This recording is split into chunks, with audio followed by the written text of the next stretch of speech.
E se eu te dissesse que a pizza que você conhece não foi a primeira, que 1500 anos antes da pizza italiana existir, pastores no deserto já faziam uma versão infinitamente mais saborosa e que quase ninguém conhece a história real por trás dela? Se prepare porque hoje você vai descobrir como o lamacun, a verdadeira pizza original, conquistou o mundo e por que ela pode mudar completamente sua forma de ver comida. Mas antes, já deixa seu like, se inscreve no canal e ative o sininho. Há mais de 2000 anos, nas terras áridas do que hoje conhecemos como sudeste da Turquia e norte da Síria, nasceu uma das iguarias mais extraordinárias da culinária mundial. Mas a história do lamacun não começa em palácios luxuosos ou cozinhas de sultões. Ela começa com pastores nômades, fogueiras no deserto e a necessidade de criar uma refeição que pudesse ser preparada rapidamente, comida com as mãos e que fornecesse toda a energia necessária para enfrentar longas jornadas. O nome, lamacun, vem do árabe lam biajin, que significa, literalmente, carne com massa. Essa combinação simples, mas revolucionária, surgiu em uma época em que não havia fornos sofisticados, nem supermercados, nem geladeiras. Os povos da Mesopotâmia e da Anatólia precisavam de criatividade para sobreviver. Imagine a cena. Uma tribo de pastores armênios acampada nas montanhas de Mardin, uma das cidades mais antigas do mundo, localizada na fronteira entre a Turquia e a Síria. É o ano 300 DC, código, e o sol começa a se pôr sobre as colinas douradas. As mulheres da tribo pegam pedaços de massa de trigo, um dos primeiros grãos domesticados pela humanidade naquela região. Estendem-nos com as mãos até ficarem bem finos, e sobre eles espalham uma mistura de carne de cordeiro moída, cebola picada, tomate selvagem e especiarias locais como cominho, pimenta de Alepo e sumagre. Essas pizzas rudimentares eram então colocadas sobre pedras quentes ao lado da fogueira, ou em fornos de barro primitivos chamados tanj. Em poucos minutos, a massa ficava crocante, a carne cozinhava perfeitamente. E estava pronta uma refeição completa que podia ser enrolada e comida como um wrap, facilitando o consumo durante viagens. Mas essa não era apenas uma questão de praticidade. O lamacun primitivo representava algo muito mais profundo. Era a expressão culinária de povos que viviam em uma encruzilhada de civilizações. Ali, onde hoje fica a fronteira turco-síria, passaram assírios, babilônios, persas, gregos, romanos, árabes, armênios e, eventualmente, os turcos otomanos. Cada civilização deixou sua marca na receita. Os armênios, que habitavam aquela região há milênios, são frequentemente creditados como os criadores do lamacun original. Eles o chamavam de lamajão e o preparavam especialmente durante festividades religiosas. A receita armênia era mais picante, com generosas quantidades de pimenta vermelha, e frequentemente incluía pinhões e salsa fresca. Quando o Império Otomano expandiu seus domínios no século XIV, conquistando a Anatólia e o Levante, o lamacun foi adotado e adaptado pela culinária turca. Os turcos, mestres em assimilar e aperfeiçoar receitas de povos conquistados, levaram o lamacun para outro nível. Durante o auge do Império Otomano, séculos XVI e XVII, o lamacun deixou de ser apenas comida de pastores e camponeses. Nas cidades de Gaziantep, Urfa e Adina, consideradas até hoje as capitais do lamacun na Turquia, a receita foi refinada e padronizada. Os cozinheiros otomanos fizeram várias inovações cruciais.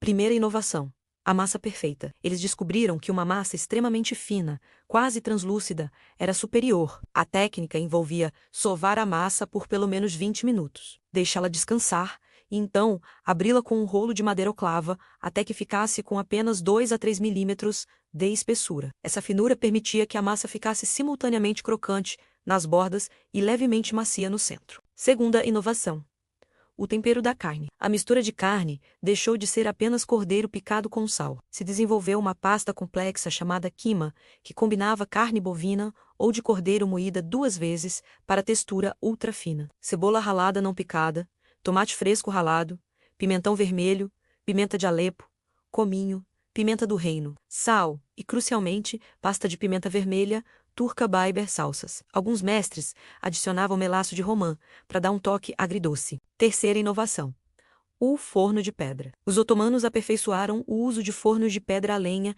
que alcançavam temperaturas de 400 a 500 graus. Nessa temperatura altíssima, o lamacun cozinhava em apenas 90 segundos a 2 minutos, criando aquela borda ligeiramente carbonizada e o interior suculento, que se tornaram sua marca registrada. No século XIX, Gaziantep emergiu como a cidade do Lamacum, localizada no sul da Turquia, próxima à fronteira síria. Gaziantep era e continua sendo um centro culinário extraordinário, famoso também por seus pistaches e baklava. Os mestres do Lamacum, de Gaziantep, desenvolveram um orgulho profissional, quase religioso, sobre sua arte. Conta-se que em 1870, um mestre chamado Mehmed Hendi tinha um pequeno forno de Lamacum, perto do bazar de Gaziantep. Ele era tão perfeccionista que preparava pessoalmente cada Lamacum, recusando-se a delegar a tarefa. Sua fama cresceu tanto que mercadores que viajavam pela Rota da Seda faziam questão de parar em Gaziantep apenas para comer seu Lamacum. Mehmet Efendi tinha um segredo.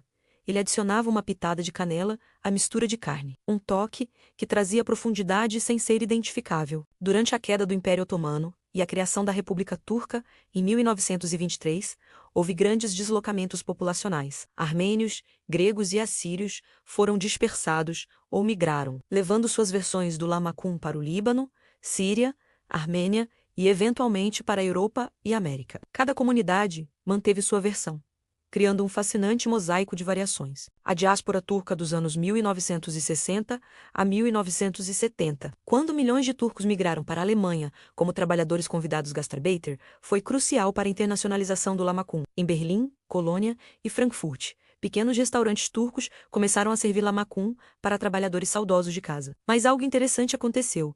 Os alemães também se apaixonaram pelo prato. Nos anos 1980, o Lamacum começou a aparecer em cidades como Londres, Paris, Amsterdão e até Nova York. Restaurantes turcos descobriram que, ao contrário do doner kebab, que também se popularizou, o Lamacum tinha um apelo gourmet.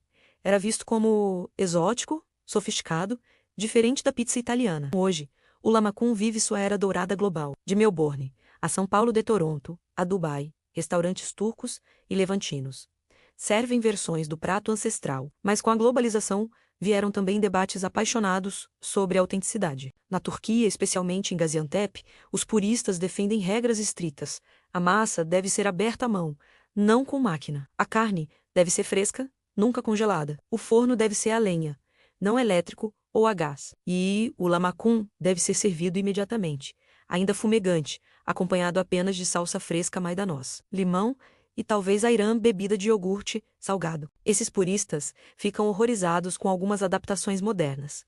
Lamacum vegetariano, substituindo carne por legumes. Lamacum de frango, versões com queijo derretido por cima, uma blasfêmia total. Segundo eles, ou pior ainda, Lamacum feito em forno elétrico de pizzaria italiana. Mas há também inovadores que argumentam que o Lamacum, como toda grande receita, deve evoluir. Em Istambul, chefes contemporâneos criaram versões gourmet com carne wagyu, pistache de Gaziantep caramelizado e redução de melaço de romã. Em Los Angeles, food trucks turco-americanos servem Lamacum tacos com guacamole e molho sriracha. Em 2019, a cidade de Gaziantep iniciou um processo para registrar o Lamacum de Gaziantep como patrimônio cultural imaterial da Unesco, argumentando que a receita e as técnicas tradicionais precisam ser preservadas antes que se percam. O processo ainda está em andamento, mas reflete uma ansiedade crescente sobre a padronização e industrialização da culinária. Curiosamente, durante a pandemia de Covid-19 em 2020 a 2021,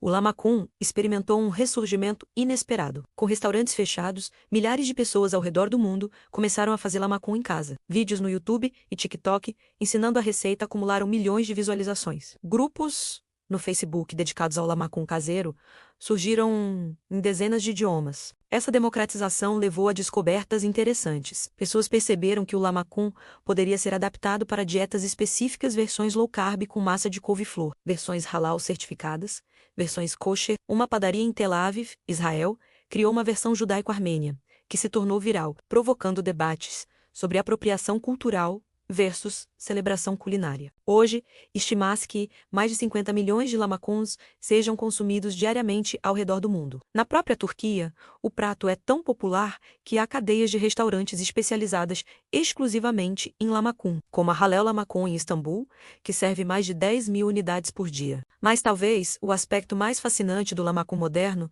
seja como ele se tornou um símbolo de identidade cultural. Para turcos vivendo no exterior, comer Lamacum é uma forma de manter conexão com suas raízes. Para armênios da diáspora, é um link com uma pátria perdida. Para sírios refugiados na Europa, é um sabor reconfortante de casa. O futuro do lamacum parece garantido. À medida que a culinária do Oriente Médio ganha mais reconhecimento global, especialmente depois do boom da culinária israelense e libanesa. O lamacum está posicionado para se tornar tão ubíquo quanto a pizza italiana ou o taco mexicano. Há até previsões de que grandes cadeias de fast food globais possam, eventualmente, adicionar lamacum aos seus menus, assim como fizeram com o falafel e o hummus. Isso seria a consagração definitiva ou a traição final, dependendo de quem você pergunta. Mas independentemente de como o lamacum evolua, uma coisa é certa. Aquela receita simples criada por pastores há 2000 anos, massa fina, carne temperada, fogo alto continua a unir pessoas através de fronteiras, idiomas e culturas. É uma prova de que a melhor comida não é necessariamente a mais complexa, mas aquela que conta uma história, que carrega memórias, que conecta passado e presente. E quando você morde um lamacum perfeitamente feito à massa crocante, a carne suculenta, o toque cítrico do limão, o frescor da salsa, você não está apenas comendo. Você está saboreando milênios de história humana, condensados em uma mordida deliciosa.